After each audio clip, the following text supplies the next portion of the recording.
దేవుని నామమునకు స్తోత్రం కలుగును గాక. మరి యొక్క దినమందు బైబిల్‌లో మనము ఆషేరు అనే వ్యక్తి ఎవరు? అతనికి వచ్చినటువంటి ఆశీర్వాదాలు ఏమై ఉన్నాయి? ఆ తర్వాత ఆశీర్వాదాలు ఏ రీతిగా మరి నెరవేర్చబడ్డాయి అనే అంశాలను మరి ఈరోజు ధ్యానయుక్తంగా మనం ధ్యానించుకుందాం. మరి ఈ యొక్క ఆషేరు యాకోబుకు కలిగినటువంటి మరి 12 మంది కుమారుల సంతానంలో 8వ వాడిగా ఉంటున్నాడు. మరి ఈ యొక్క యాకోబుకు మరి నలుగురు భార్యలు గదా! అంటే లేయా, రాహేలు ఉన్నారు. తర్వాత వీళ్ళకు దాసీలుగా ఇవ్వబడినటువంటి ఇద్దరు. ఈ యొక్క నాలుగో ఆమె అయినటువంటి జిల్పాకు పుట్టినటువంటి కుమారుడు ఆషేర్ అయ్యుంటున్నాడు. మరి ఈ ఆ ఆషేరు జిల్పాకు రెండవ కుమారుడిగా జన్మించాడు. అంతకుముందు గాదు ఉన్నాడు. తర్వాత ఆషేర్ జన్మించాడు. మరి ఈ ఆషేరు జన్మించినప్పుడు తల్లి ఇతనిని దీవించింది. మరి అంతకుముందు లేయాకు మరి నలుగురు పిల్లలు పుట్టారు. మరి ఈ యొక్క జిల్పాకు గూడా ఒక కుమారుడు జన్మించున్నాడు. మరి ప్రతిసారి గూడా తన పిల్లలకి పేరు పెడతా ఉంది. పెట్టినప్పుడు మరి యెహోవా ఇది జేశాడు, అది జేశాడంటూ నా మొర్ర విన్నాడు అంటూ ప్రతిసారి గూడా ఆహ్, వ దేవుడిని స్తుతిస్తూ పేర్లు పెట్టింది. కానీ మరి ఈసారి అంటే ఈ యొక్క ఆషేరు పుట్టినప్పుడు మరి ఆమె ఆహ్, తన్ను తాను పొగుడుకుంది. మరి నేను భాగ్యవంతురాలను అంటూ పొగుడుకుంది. మరి ఆదికాండము 30వ అధ్యాయము మనం గమనించినట్లయితే మరి ఆమె నేను భాగ్యవంతురాలను, స్త్రీలు నన్ను భాగ్యవతి అందురు గదా! అని అతనికి ఆషేరు అనే పేరును పెట్టుకున్నది. మరి ఆషేరు అను మాటకు సంతోషకరమైన లేదా ధన్యుడు అని అర్థము ఉన్నది. మరి అదే రకంగా ఇతన్ని తండ్రి గూడా దీవించాడు. మరి ఆయన అవసాన కాలంలో అంటే మరణానికి దగ్గరవుతున్నప్పుడు మరి యాకోబు గారు అందరిని పిలిచి దీవించాడు. అప్పుడు తండ్రి దీవెన ఆషేరుకు లభించింది. మరి ఆదికాండం 49వ అధ్యాయం 20వ వచనంలో ఈ మాటలు మనము చూడొచ్చు. మరి యాకోబు మరి దీవెనను గమనించినట్లయితే ఆషేరునొద్ద శ్రేష్టమైన ఆహార పదార్థం కలదు. రాజులకు తగిన మధుర పదార్థములను అతడిచ్చును అంటూ తండ్రి దీవించాడు. మరి తల్లేమో తను భాగ్యవంతురాలను అంటూ దీవించింది. తండ్రేమో మరి మధురమైన శ్రేష్టమైన పదార్థాలుంటాయంటూ తండ్రి దీవించాడు. మూడవదిగా గమనించినట్లయితే ఆషేరును మరి మోషే గారు అంటే ఈ యొక్క వారికి స్వాస్థ్యాల్ని పంచిస్తున్నప్పుడు మోషే కాలంలో అంటే భూమిని విభజన చేస్తున్నాడు 12 గోత్రాలకు. ఆ సమయంలో మోషే గారు ప్రాఫెటిక్ బ్లెస్సింగ్ ఇతనికి ఒకటి ఇచ్చి ఉన్నాడు. మరి అది మనం గమనించినట్లయితే అతడు తన సహోదరుల కంటే కటాక్షం నందును, తన పాదములను తైలములో ముంచుకొనును. నీ కమ్ములు ఇనుపవియు, ఇత్తడివియునై ఉండును. నీవు బ్రతుకు దినములలో విశ్రాంతి కలుగును అంటూ మరి ఈయన మోషే గారు గూడా దీవించి ఉన్నాడు. మరి ఈ రీతిగా మరి ఆహ్, 3 రకాలైనటువంటి దీవెనలు, ఆశీర్వాదాలు మరి ఇతనికి ఆషేరుకు వచ్చాయి.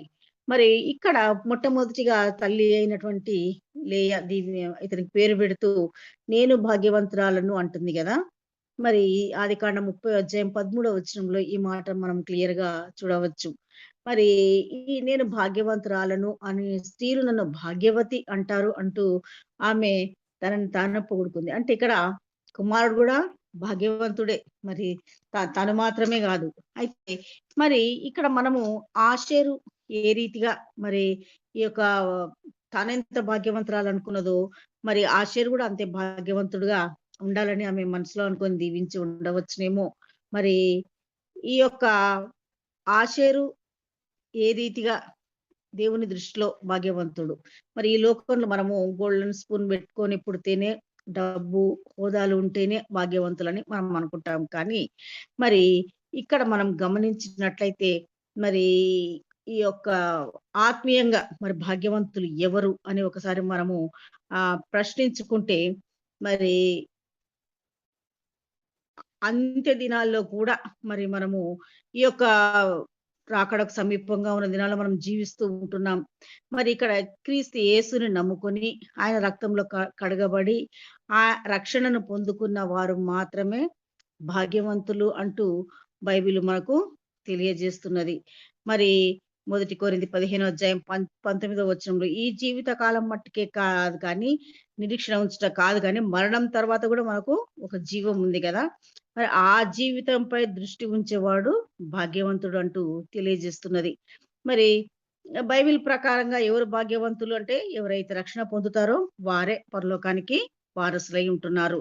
మరి ద్వితీయోపదేశ కాండము 33 అధ్యాయము 29లో మరి "ఓ ఇశ్రాయేలు నీ భాగ్యం ఎంత గొప్పది! యెహోవా రక్షించిన నిన్ను పోలిన వాడు ఎవడు" అంటాడు. మరి ఇక్కడ గమనించినట్లయితే ఈ యొక్క భాగ్యవంతులను గురించి మనం చూసుకున్నట్లయితే ధనవంతుడు లాజరు కథ మనం చిన్నప్పుడే నేర్చుకొనున్నాం. మరి వీళ్ళలో ధనవంతుడు లాజర్‌లో మరి ధనవంతుడికి విస్తారమైన డబ్బుంది. లాజర్ దగ్గర ఏం లేకపోయినా దేవుని యందు నమ్మిక ఉంచిన వాడై ఉంటున్నాడు. మరణించిన తర్వాత ఆయన నిత్య జీవాన్ని పొందుకున్నాడు. ధనవంతుడు మరి నరకానికి పోయాడు గదా! మరి ఈ మనం గమనించినట్లయితే మ ఈ యొక్క వృత్తాంతంలో అంటే ఈ ధనవంతుడు, లాజరు వృత్తాంతంలో మనం తెలుసుకోవాల్సినటువంటి విషయం ఏందంటే, ఎవరు ఈ లోకంలో భాగ్యవంతులు అనంటే, ఇక్కడున్న వాళ్ళు ధనం సంపాదించుకోవడం కాదు కానీ, దేవుని రక్షణలో ఉన్నవాళ్ళు మాత్రమే భాగ్యవంతులు అనే విషయాన్ని మనం గ్రహించాలి. మరి మొదటి రాజులు 10వ అధ్యాయం 8వ వచనంలో గమనించినట్లయితే, మరి షేబా దేశపు రాణి మరి సొలొమోను మహారాజు యొక్క జ్ఞానాన్ని పరీక్షించుటకు మరి సొలొమోను దగ్గరికి వచ్చినప్పుడు, ఆమె ఎంత మంచి మాటలు మాట్లాడుతదంటే మొదటి రాజులు 10వ అధ్యాయం 8వ వచనం మనం చూడవచ్చు. నీ జనులు భాగ్యవంతులు, నీ ముందర ఎల్లప్పుడూ నిలిచి, నీ జ్ఞాన వచనములు వినువారు, నీ సేవకులు భాగ్యవంతులు అంటది. మరి నిజంగా సొలొమోన్ చాలా జ్ఞానవంతుడే. మరి ఈ లోకరీతిగా భాగ్యవంతుడుగా కనిపించినటువంటి ఆమెను, నీ మాటలు వినేవాళ్ళు ఎల్లప్పుడూ నీతో ఉండేవాళ్ళు, నీ సేవకులు భాగ్యవంతులు అని ఆమె అంటుంది గానీ, ఆయన సన్నిధిలో ఉండేవాళ్ళు యెహోవా దేవుణ్ణి ర దే దే యెహోవాను యెహోవా దేవుణ్ణి ఆరాధించేవాళ్ళు, యేసుని తన రక్షకుడిగా ఎంచుకున్న వాళ్ళు, ఆయన సన్నిధిలో ఉండేవాళ్ళు భాగ్యవంతులు కదా! ఎబ్రి 11వ అధ్యాయం 24వ వచనంలో మనం గమనించినట్లయితే ఎబ్రి 11:24లో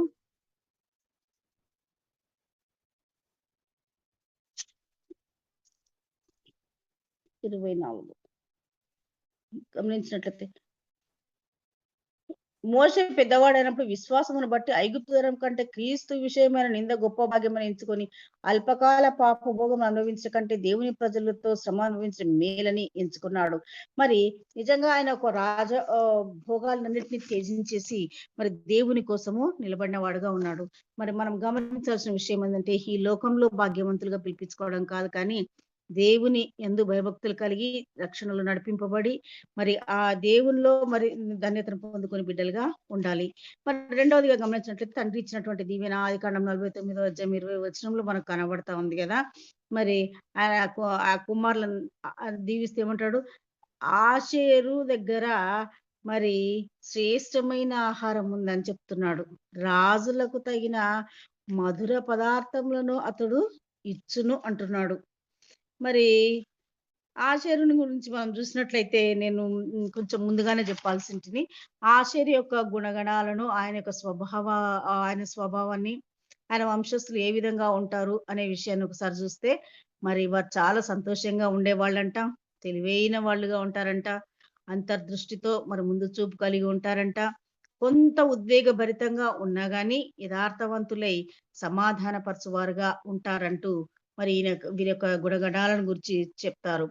మరి ఇక్కడ తండ్రి ఇచ్చినటువంటి దీవెనను మనం గమనించినట్లయితే, మరి ఆషేరు అత్యంత సంపన్నమైన మరి సమృద్ధి గల తెగలలో ఒకదానికి ఈయన నాయకత్వం వహించిన వాడుగా మనకిక్కడ కనబడతా ఉన్నాడు. మరి వారి తండ్రి దీవెనను చూసినట్లయితే శ్రేష్టమైన ఆహార పదార్థాలు. ఈ ఆహారం గురించి మనం చూసినట్లయితే మరి ఈ లోక సంబంధంగా మనం ఒక పూట తినకపోయినా మనకు ఆకలైతనే ఉంటది. మరి ఒక పూట తిన్నాక రెండో పూటకి వెంటనే ఆకలైతా ఉంటది. నిజంగా గమనించినట్లయితే ఇక్కడ ఈ యొక్క ఆహారము అనేది దేనికి సాదృశ్యమై ఉన్నది అనే విషయాన్ని మనము ఒక్కసారిగా చూద్దాం. మరి ఈ యొక్క యోబు 23 అధ్యాయం 12 వచనంలో యోబు ఏమంటాడంటే, ఆయన నోటి మాటను నా ఆహారము కంటే ఎక్కువగా ఎంచితిని అంటాడు. ఆయన నోటి మాటను. నిజమైన విశ్వాసి మరి తన దైనందిన జీవితంలో భుజించే ఆహారం కంటే దేవుని వాక్యమును, దేవుని వాక్కును గొప్ప అవసరంగా భావించాలి. బైబిల్ మనకు ఆహారంగా పోల్చబడి ఉన్నది. మరి బైబిల్‌ని ఆహారంగా చదువుతూ మరి రకరకాలైనటువంటి ఆహార పదార్థాలను అంటే వాక్యమును మరి ఆహ్, వివిధమైనటువంటి బైబిల్ వీరులు, శూరులు ఎంతోమందున్నారు. వారిని గురించి మనం విశిష్టంగా తెలుసుకుంటూ, ఆత్మలో మనము బలపడు వారంగా ఉండాలి. మరి ఇది శారీరకమైనటువంటి ఆహారంగా మనము ఇక్కడ ఎంచుకోకూడదు. మరి డాక్టర్ రాబర్ట్ లీ గారు మరి ప్రొఫెసర్ కార్ల్‌సన్ రిసర్చ్ చేసినప్పుడు ఏం చెప్పాడంట, మనుషులు మరి నిజానికి మనమేమో ఒక పూట తినకపోతే చనిపోతాం అన్నంత బాధపడతా ఉంటాం గానీ, మానవుడు 12 రోజులు తినకపోయినా గానీ బతుకుతాడంట. మరి తాబేలైతే ఒక 500 రోజులు తినకపోయినా బతుకుతుందంట. సర్పం 800 రోజులు, పక్షి 900 రోజులు, కుక్క అయితే ఒక 20 రోజులు తినకున్నా బతుకుతారు. మరి కానీ ఈ యొక్క దైనందిక మనం ఆహారం అంటే ఈ యొక్క శరీరాన్ని తృప్తిపరచుకునేటువంటి ఆహారం కాదు కానీ, మరి బైబిల్ మనకు ఆహారంగా మన జీవానికి అవసరమై ఉన్నది. మరి ఈ యొక్క ఆహారం లేకుండా మాత్రం మనము ఉండకూడదు. క్రైస్తవుడైనటువంటి విశ్వాసి మరి ప్రతి ఒక్కరు మరి బైబిల్‌ని అనుదినం ఆహారంగా భుజించాలి. దేవుని వాక్యము విశ్వాసి యొక్క ఆధ్యాత్మిక ఆరోగ్యానికి అవసరమై ఉంటున్నది. మరి ద్వితీయోపదేశ కాండం 8 అధ్యాయం 3 వచనంలో ఆహారం వల్లనే కాక యెహోవా సెలవిచ్చిన ప్రతి మాట వలన బ్రతుకుదురు అంటూ చెప్తున్నాడు. మరి మనము మరి దేవుని మాటను వినువారంగాను, దేవునికి లోబడు వారంగాను మరి శ్రేష్టమైన ఆహారం అనంటే మరి మనం గమనించినట్లయితే మా రాజునకు తగిన మధుర పదార్థాలు అంటున్నాడిక్కడ. రాజునకు తగిన మధుర పదార్థాలున్నాయంట. మరి ఆ రోజుల్లో శ్రేష్టమైన ఆహారం అంటే గోధుమలు, పాలు, తేనె, ద్రాక్షారసం ఇవి మరి జీవాహారంగా పేర్కొనబడ్డాయి. మరి ఇక్కడ సంఘం గురించి సంఘము ఆషేరుకు గుర్తయితే సంఘానికొచ్చే రాజులెవరంటే మరి మనమే. మనము ఆరాధించే దేవుడు మన రారాజై ఉంటున్నాడు. ఆయన రారాజు గనుక మనమందరం గూడా ఆయన పిల్లలం కాబట్టి మనం గూడా రాజులమే. మరి మనం మందిరానికి వస్తున్నప్పుడు అనేక రకాలైన రుచికరమైనటువంటి పదార్థాలతో మన పాస్టర్ గారు మనకు వాక్యాన్ని సిద్ధపరిచి మన ఆత్మల్ని బలపరుస్తూ ఉంటాడు. మన సంఘానికి ప్రజలు రావాలంటే వారికి మంచి ఆహారము, ఆత్మీయ ఆహారము పెట్టాలి. రాజులకు తగిన శ్రేష్టమైన పదార్థాలు అంటే మధురమైన దేవుని మాటలు వినిపించాలి. మరి ఈ యొక్క శ్రేష్టమైనటువంటి మధురమైనటువంటి మాటలు ఈ యొక్క ఆషేరు జీవితంలో ఉన్నాయని మరి తండ్రి ఆయనను ఆశీర్వదించాడు. మరి ఆయన గూడా ఆ రీతిగానే జీవించాడు. ఆ తర్వాత మోషే యొక్క దీవెనను మనం పరిశీలించినట్లయితే మరి ప్రాఫిటికల్‌గా ఈయనేమంటాడంటే, ఆషేరు తన సోదరుల కంటే గూడా ఎక్కువగా ఆశీర్వదింపబడును అంటాడు. మరి ఆయన తన సహోదరుల కంటే గూడా ఎక్కువ కటాక్షం పొందిన వాడుగా మరి మోషే గారు ఇతన్ని ఆశీర్వదించాడు.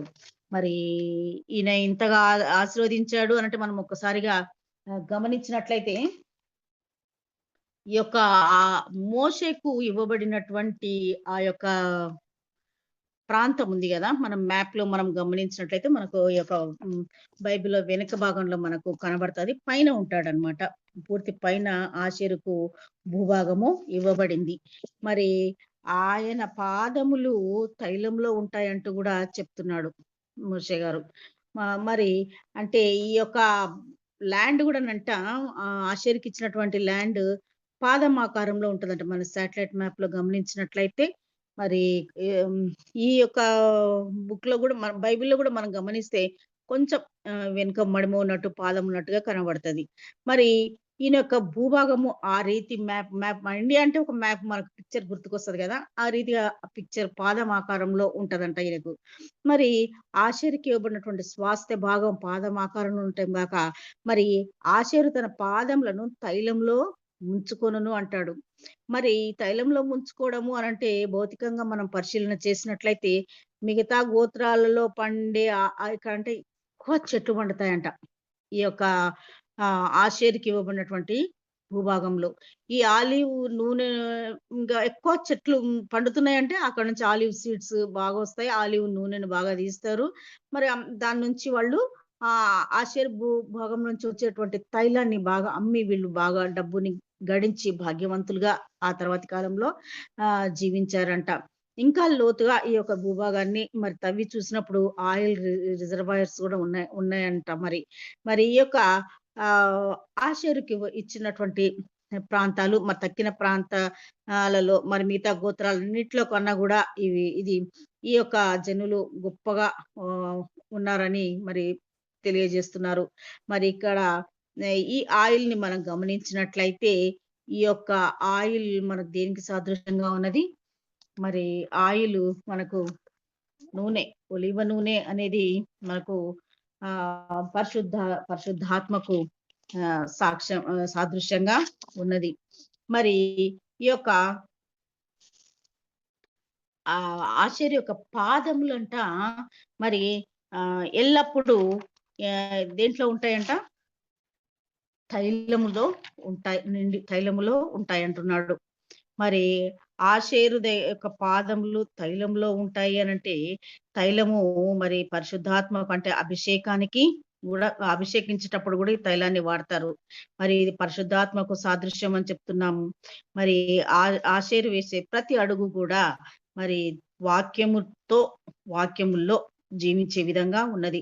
మరి ఈ యొక్క కొలస్సి 3వ అధ్యాయము 5-9 వచనాలు గమనించినట్లయితే ఆషేరు మరి ఈ లోక విషయాలకు ఎక్కువగా ప్రాధాన్యత కాక మరి దేవునిలో అంటే పరిశుద్ధతలో జీవించిన జీవితంగా అతనిది ఉండి ఉండవచ్చును. మరి ఆషేరు యొక్క ఆహ్, 3వ అధ్యాయము 5-9 వరకు వచ్చిన వచనాలు నేను చదువుతాను. అక్కడ మరి భూమి మీదనున్న మీ అవయవములను అనగా జారత్వము, అపవిత్రతను, కామాతురతను, దురాశను, విగ్రహారాధన, ధనాపేక్షను చంపివేడి. వాటి వలన దేవుని ఉగ్రత అవిధేయుల మీదికి వచ్చును. పూర్వము వారి మధ్య జీవించినప్పుడు మీరు వీటిని అనుసరించి నడుచుకుంటారు. ఇప్పుడైతే మీరు కోపము, ఆగ్రహం, దుష్టత్వం, దూషణ, మీ నోట బూతులు వీటన్నిటిని విసర్జించుడి. ఇవన్నీ కూడా విసర్జించిన వాడుగా ఉన్నాడు. ఎందుకంటే ఈయన పాదాలు ఎక్కడున్నాయంటే పరిశుద్ధాత్మలో అవి ముంచబడి పరిశుద్ధాత్మ అభిషేక తైలములో అవి ముంచబడి ఉన్నాయి. మరి నీ వాక్యము నా పాదములకు దీపము, నా త్రోవకు వెలుగై ఉన్నదన్నారు కదా. మరి మంచి శ్రేష్టమైన ఆహారాన్ని కలిగి ఉన్నాడు ఆషేరు. తన పాదాలని తైలంలో ముంచుకొని ఉన్నాడు. మరి అంత మాత్రమే కాదు, మరి ఇక్కడ ఇంకొక మాట కూడా కనబడుతుంది. నీ కమ్ములు ఇనుపవియు ఇత్తడివినై ఉన్నవి.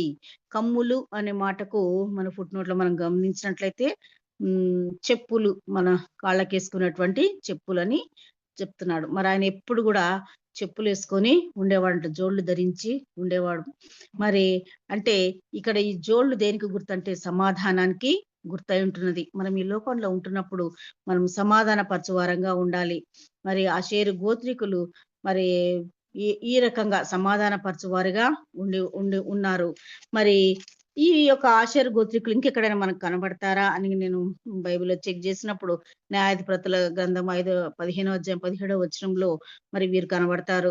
మరి దెబోరా మరి యుద్ధానికి పోతున్నప్పుడు పిలిచినప్పుడు యుద్ధంలో వీళ్ళు చేయలేదు. మరి బహుశా ఈ యొక్క స్త్రీ పిలిస్తే మేమెందుకు చేయాలని అనుకున్నారేమో. కానీ దేవుడు మాత్రము ఈ యొక్క వీరిని ఏ రకంగా వాడుకున్నాడంటే కొత్త నిబంధన గ్రంథంలో మరి అన్నా ప్రవక్తి ఉంది కదా. మరి ఆ అన్నా ప్రవక్తిని ఆషేరు గోత్రికురాలే. బాలయేసుని చూసి క్రీస్తుగా గుర్తించినటువంటి వృద్ధ ప్రవక్తిని ఈమె ఆషేరు గోత్రికురాలుగా లూకా 2వ అధ్యాయం 36-38 వచనాల్లో మనకు కనబడుతది. మరి ఈమె యేసుక్రీస్తుని 40వ దినాన దేవాలయం తెచ్చినప్పుడు మరి ఒక శతాధిక వృద్ధురాలు ఆ శిశువును చూసి రావాల్సిన మెస్సీయ అని ఈయననే అని దేవుని కొనియాడినటువంటి స్త్రీగా ఉంది. యెరూషలేము విమోచన కొరకు కనిపెట్టుచున్న వారందరిలో ఆయనను గూర్చి మాట్లాడి, ఆయనను గురించినటువంటి ఈయననే యేసు అంటూ ముందుగా ప్రకటించినటువంటి హ్మ్, ఆషేరు గోత్రికురాలైనటువంటి అన్న ప్రవక్తిని ఈ వంశస్థురాలే. ఆనాడు మరి దెబోరాతో యుద్ధానికి పోవాల్సి వచ్చినప్పుడు వీళ్ళు తృణీకరించారు గానీ, దేవుడిక్కడ మరి నూతన నిబంధనలో ఒక స్త్రీని తనను తాను గూర్చి ప్రకటించుటకు మరి ఇక్కడ అన్న ప్రవక్తలని వాడుకొని ఉంటున్నాడు. మరి ఈ యొక్క హ్మ్, ఇంకా మనం గమనించినట్లయితే ఈ యొక్క ఆషేరు గోత్రికులు మరి గిద్యోనికి మరి యుద్ధంలో సహాయపడిన వారుగా కనబడతారు. మరి ఈ రీతిగా అంటే పోరాట పటిమను కలిగిన వారుగా కూడా ఉన్నారు. మరి ఈ దినము మన ఆషేరు విషయంలో మనము కొన్ని విషయాలను ధ్యానించుంటున్నాం. మరి ఆషేరు ఏమి కలిగి ఉన్నాడు అనంటే, మరి శ్రేష్టమైన ఆహారాన్ని కలిగి ఉన్నవాడుగా మనకు కనబడతాడు. మరి అంటే దేవుని వాక్యాన్ని అతను కలిగి ఉన్నవాడుగా ఉన్నాడు. మరి ఆషేరు మంచి తైలముతో తన పాదాలను ముంచుకొని ఉన్నాడు. ఆయన వేసే ప్రతి అడుగు మరి పరిశుద్ధంగాను, పవిత్రంగాను, దేవుని నామమునకు మహిమకరంగా ఉండే విధంగా అడుగులు వేసి నడిచాడు. మరి అంత మాత్రమే గాదు. ఆయన కమ్ములు ఇనుపవి అంటూ మనకిక్కడ చెప్పబడున్నది. అతని అతని యొక్క కాళ్ళు మళ్ళీ ఇనుపవంట. మరి ఈ ఇనుము గూడా బలానికి గుర్తయి ఉన్నది. దేవుని సన్నిధిలో మరి నిలుచుటకు బలాఢ్యుడుగా ఉండాలి గదా! ఎవరైనా బలవంతులు కావాలంటే దేవుని బలం గావాలి. మరి అది ఎలా వస్తుందంటే ప్రార్థనతో వస్తుంది. మరి యెహోవా కొరకు ఎదురు చూచువారు నూతన బలం నొందుదురంటూ మనకు వాక్యం తెలియజేస్తున్నది. ఇనుము ఒక స్థిరతకు గుర్తుగా ఉన్నది. నన్ను బలపరచువాని యందే నేను సమస్తాన్ని చేయగలను అంటాడు అపోస్తలుడైనటువంటి పౌలు. నన్ను బలపరిచే క్రీస్తు ద్వారా సమస్తమును చేయగలను అంటాడు. మరి ఒక్కసారి మనం గమనించినట్లయితే మొదటి సమూయేలు 17వ అధ్యాయం 6వ వచనంలో గొల్లియాతు కాళ్ళకు ఇనుప ఇనుప అవి జోళ్ళు ఉండేవంట. మరి నిజంగా మరి ఇనుము మ బలానికి గుర్తే కానీ, ఈ ఇనుముకు కూడా కొన్నిసార్లు తుప్పు పట్టే లక్షణము ఉంది కదా! మరి ఈ ఇనుము తుప్పు పట్టింది అనంటే ఇంక దాన్ని పడేయాల్సిందే. ఈ తుప్పు ఏందంటే అది పాపానికి గుర్తు.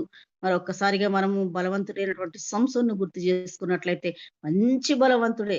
కానీ ఆయనకు ఒక తుప్పు పట్టింది కదా! ఆయన దెలీలాను అనుసరించడం అనేది ఒక తుప్పే ఆయనకు.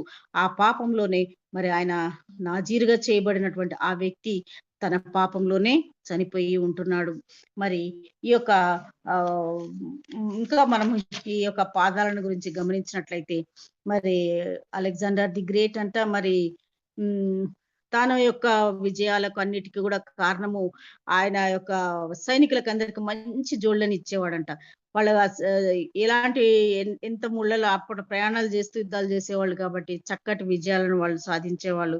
మరి మనమందరం గూడా సమాధానం అనేటువంటి జోళ్ళని ధరించుకొని మరి సమాధానం పరచువారు ధన్యులు అంటూ బైబిల్ తెలియజేస్తున్నది. మరి సమాధానకర్తలుగా మనము ఉందాము. మరి యొక్క దినమందు మనము ఆషేరులో మనం నేర్చుకోవాల్సిన విషయాలేంటంటే, మనమందరం కూడా దేవుని వాక్యాన్ని కలిగి ఉండాలి.